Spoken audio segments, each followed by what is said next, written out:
How to use reward points on Amazon. Let's not waste any more time and head right to it. Before we head to the video, make sure to hit the subscribe button as it helps our channel grow. Now heading to the video, first you open the app Amazon. Once you open on it, I have to click on the cart. You can add an item. Here I have already added an item. Click on proceed to buy.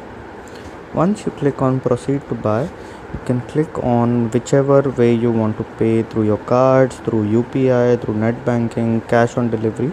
And once you select that, here an option will come of add gift card or a promo code. So whenever you have a code for claiming the reward points through your credit card or anything, you can enter that code here and you can click on apply, and that's how you'll be able to use your reward points on Amazon.